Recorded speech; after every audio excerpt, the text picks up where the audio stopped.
Update. Am I the a-hole for kicking out my boyfriend's ex?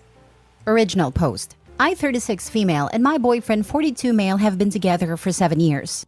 We have both been married and divorced before and like to be financially independent of each other and keep things pretty separate. What's mine is mine and what's his is his. I am CF. I've worked my butt up in my field and I'm comfortable. My boyfriend doesn't earn what I do. He pays a lot of child support to and contributes, as he should, to all of his 5 kids' after-school activities. So our deal between us is I pay all of our household bills / loans / food, and he looks after his kids and contributes what he can to our household.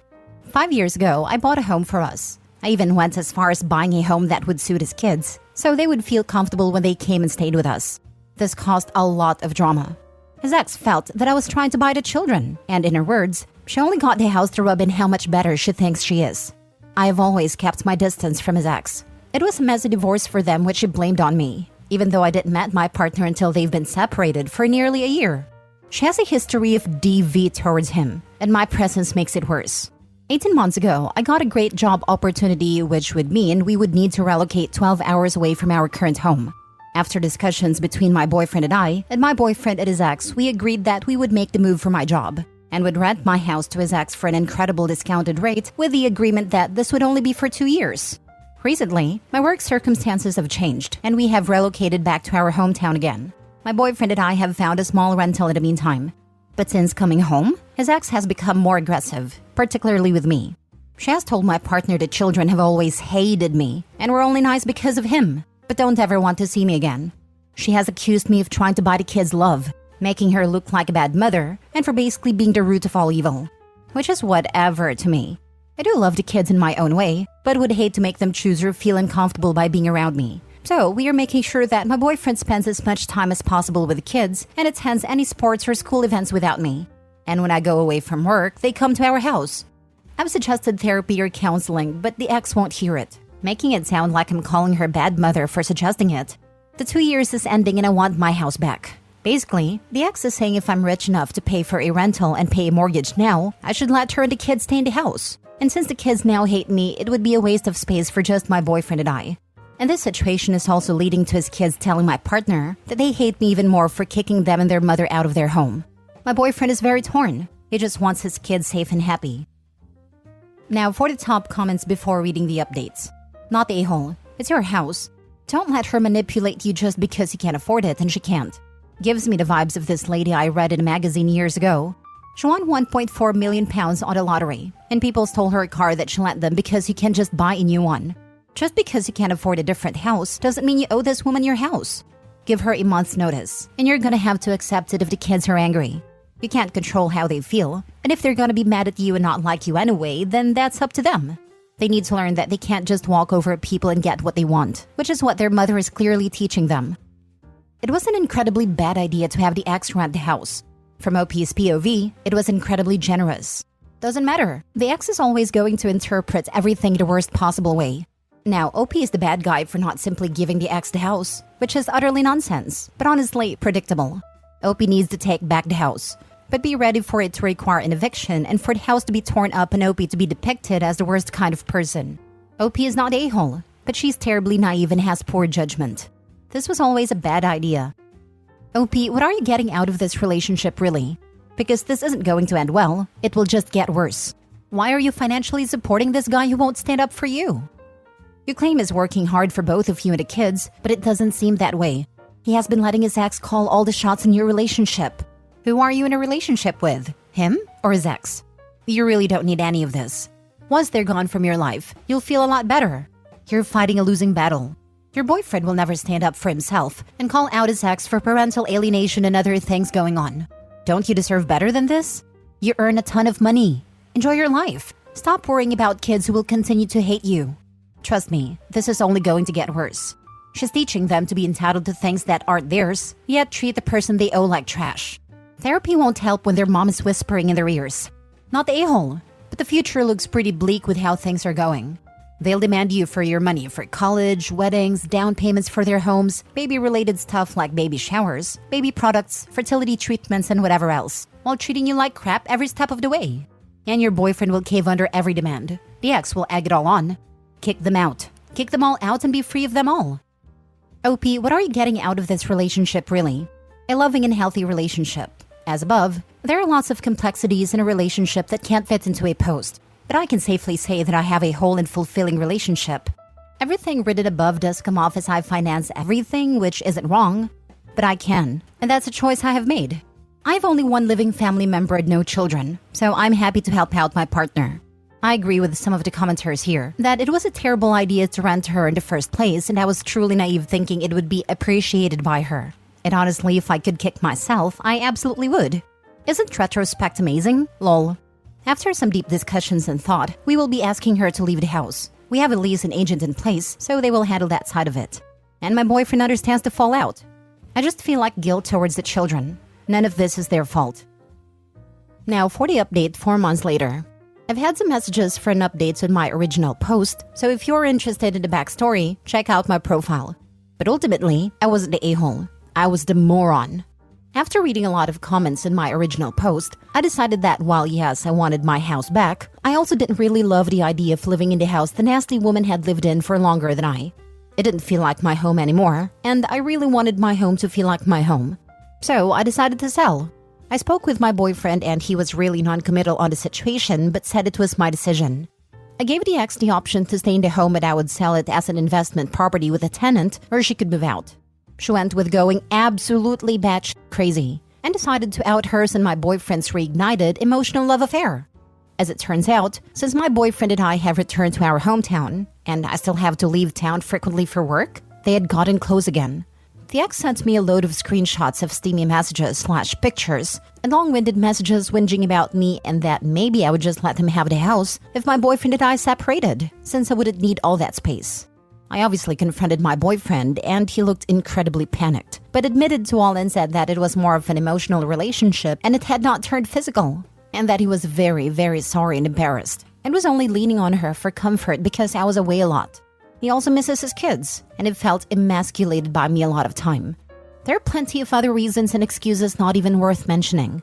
Needless to say, I'm now single, have kicked him or her out and placed the house on the market for sale, and have just put an offer on a cute little townhouse on a beach. I've downloaded a dating app tonight after a few wines, and thought it was a good time to let Reddit know that most of you are right in my original post. Life isn't great, but I'm sure it'll be again one day. Felt emasculated by you? But it is completely okay and masculine when it comes to his batshit insane ex and baby mama? Well, damn. Hope he thinks it's worth it. It was all about the money. The main theme of the whingy messages was bloody money. Because I earned more, had more disposable income, also didn't have 5 kids. But what they both failed to see is, I work away 3 weeks a month for 12 hours a day to earn said money. The guy's a bigger idiot than I originally thought. No guy cares about their partner earning more or having more savings, unless there's a very, very good reason to be sketchy about it. In this case, his feeling emasculated about it ain't even close to a reasonable reasoning. But having a crazy chick going ham at every chance she can means that she would put me in a lot of embarrassing situations, and I would feel like walking on eggshells. Now that would be frustrating and emasculating. Honestly, he did you a favor here, and so did she.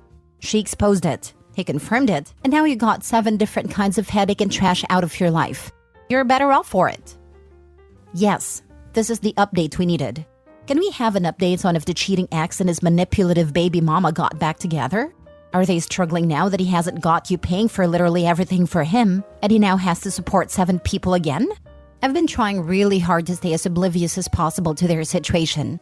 Not really for them, but the kids. Despite what happened between me and their parents, I was a big part of their lives for years, and I do worry that they are now in an unsafe or unstable living situation due to their parents' stupidity / selfishness. So that part hurts to dwell on. But unfortunately, we live in a small town, so I do hear and see things. I was at a local market during the week and recognized one of the kids from a distance and hid. Sure enough, my ex was with her, so my assumption is they are together. It didn't really hurt to see them. It was like watching 2 people be so stupid, but knowing they're too stupid to see it. I'm glad you got rid of the deadweight. Do you know where they ended up? Not a clue. I'm not even sure if they're really together or not. After I confronted him about it all, I told him he could have the rental and I would find elsewhere to live. I left my real estate agent to deal with his ex, and told them some of the situation and that I didn't want to know anything other than when she was out of the house and when the house is sold. So far, I've been told she left the house mid-November. House went on the market mid-December. I've been staying willfully ignorant of their circumstances for my own sanity. Edit. Honestly, I'm a little bit emotional about how nice and supportive you are all being. I've been kicking myself stupid for the last few months about being so obtuse and people pleaser about the whole situation. I'm sure those comments will come, but I can promise everyone, no one is more critical than myself right now. Next story. Am I the a-hole for not inviting my kids to my wedding? I, 48 female, am getting married to a 39 male who never been married before. This is my second marriage. The first ended with my husband cheating on me and moving in with his mistress. He offered me a tidy sum to divorce him. I took that money and moved abroad where I met my now husband. My kids, 27 male and 25 female, are angry they were not invited to my wedding. They found out through my extended family that I'm getting remarried. I'm not in contact with them by choice. They kept trying to make me get along with my ex and his mistress. Apparently, I was to graciously roll over and accept their disrespect. I have no desire to be friends with my ex and mistress. We got divorced 5 years ago, so they were 23 and 20. They wanted me to be friends with my ex and his mistress. My ex wanted me to give my blessings for his relationship. Apparently, I was his best friend and he loved me as the mother of his children, but he was in love with his mistress. He was shocked when I no longer wanted to contact him. My kids thought I should forgive him and be friends. They went as far as to invite me to lunch or dinner with them and then surprise invite my ex and his mistress. They would host family events with their significant others and lie to me that ex would be earlier or later, so I did bump into him. Of course, he was always there. They cannot handle the fact that he and I are no longer in speaking terms and want us to get along. Am I the a-hole for not inviting my kids to my wedding? Now for the top comments. Not the a-hole. The way your children have behaved towards you so far, I would be worried that they wouldn't do something wrong at the wedding. Also, I still think it's pretty cold-hearted and selfish for your children and ex-husband to keep confronting you about your ex-husband's cheating and asking for your blessing? What the heck is wrong with them? Your kids are over 20 and should know better. I think they believe me blessing my ex's relationship absolves him of guilt. Their father still maintains I'm his best friend and mother of his children. Who would treat their best friend like this? People say my best friend when they really mean my best doormat.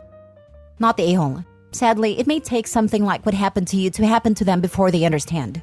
Congratulations on your marriage. I hope they never go through the pain I went through. Thank you.